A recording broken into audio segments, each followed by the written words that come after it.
What is good? It's your boy Ty back here with another video, and in this video today, guys, we're going to be going over and ranking our top 10 small forwards in NBA 2K23 MyTEAM. Now, I do gotta say the small forward position is one that I don't know how I feel about it. You know, there are some guys I really do like, and then there are some other guys that I just am not quite sure about. So, you know, this list isn't necessarily an exact science. It's more so one of these that's just like, it's personal preference. You know, I'm just gonna give you guys some examples of cards that didn't make the list that you guys really might like. KD, our first guy that doesn't make the list that you guys might like.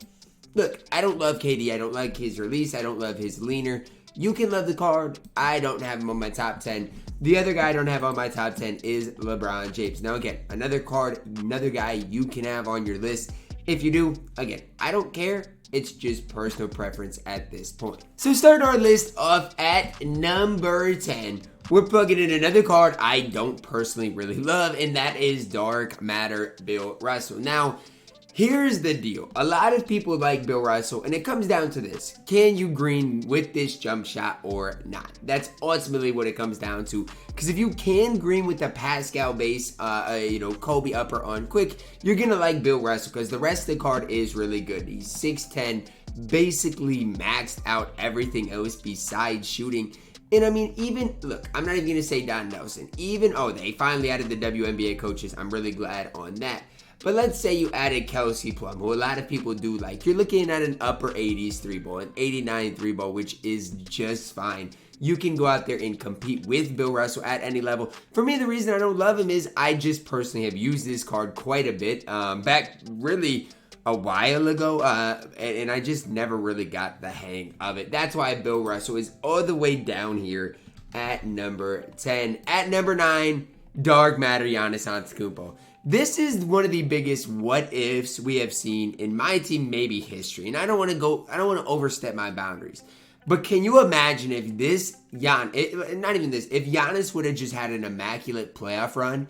He's 7 feet tall instead of 6'11" at the small forward position. His player model already is incredible. It always has been in my team. And think about it like this. His first upgrade would have been to 40 Hall of Famers. And if he got another upgrade, now you're looking at 50 Hall of Famers like the Devin Booker got. And maybe they change his jump shot. Stuff like that. I'm just telling you, it's the biggest what if that I think we've seen thus far in my team. And again, we'll probably see a decent new Giannis, soon. But my whole thing is, what could have been with this Giannis? Still really solid defensively. You still can definitely use this Giannis.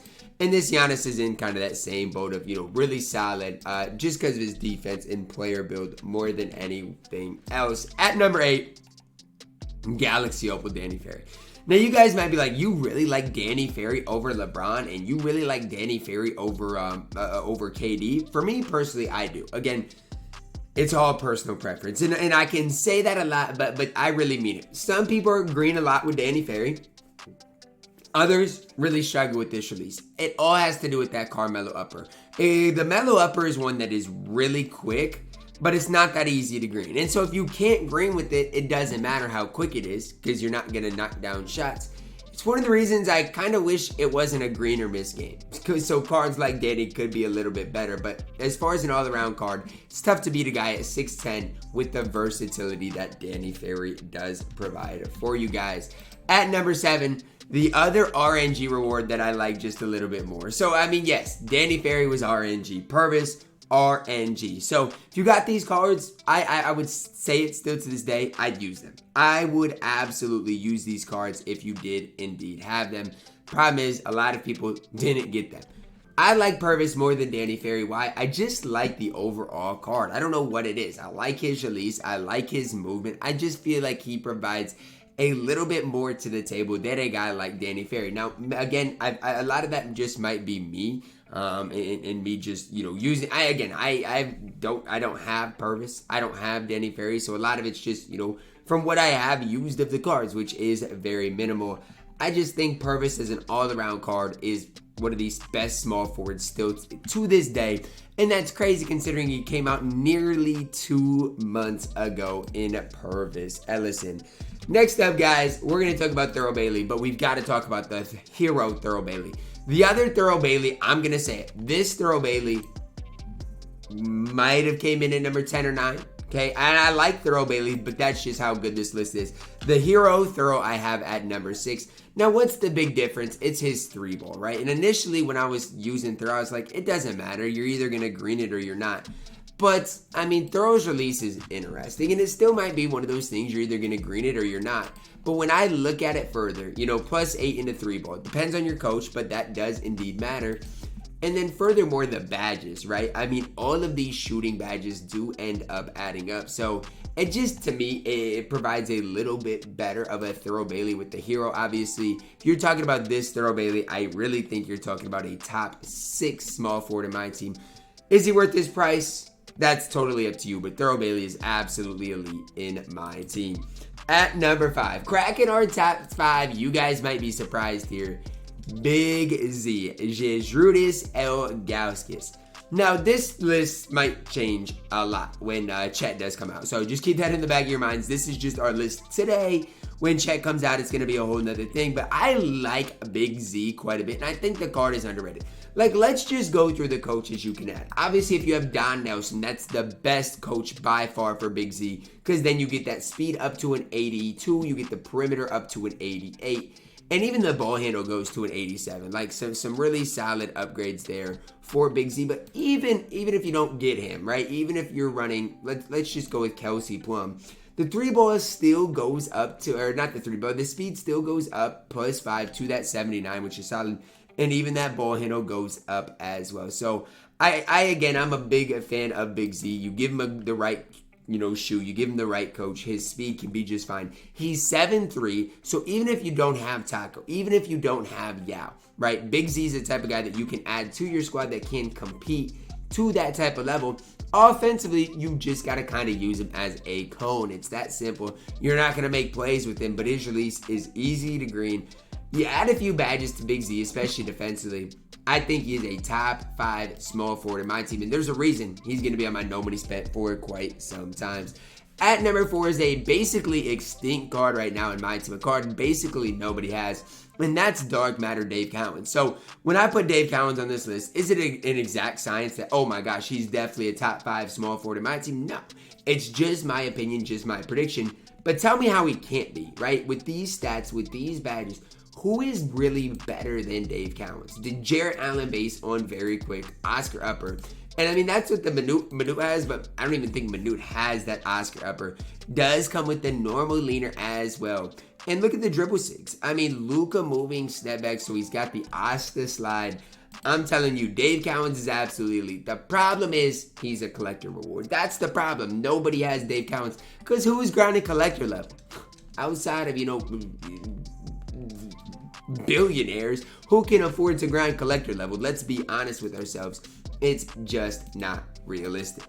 At number 3, we're plugging in Dark Matter Kevin Garnett, 6'11", 7'2" wingspan. You guys should know by now, and again, maybe you guys don't know, but you should know by now at this stage, I love tall players, especially at the small forward position, when I think that's valuable, right? Because not everybody's going to be able to get Taco, Yao, Manu. So if you can somehow get some size on the court in other positions, I really do think it's valuable. KG here, 91 3-ball, 95 standing dunk, 98 driving dunk, good steal ball handle, 97 speed acceleration, great defensively. So you guys might be asking, Ty, why is he not higher, right? He's at number 3. Who could possibly be higher? My whole thing with KG is he's still not going to be a great ball handler. That's my personal opinion. I still think as far as a ball handler, not going to be great. As far as a 3-and-D small forward in my team, you're not going to get much better than this KG though. Just so you guys know, I'm pretty high on KG. I really do rate the card high.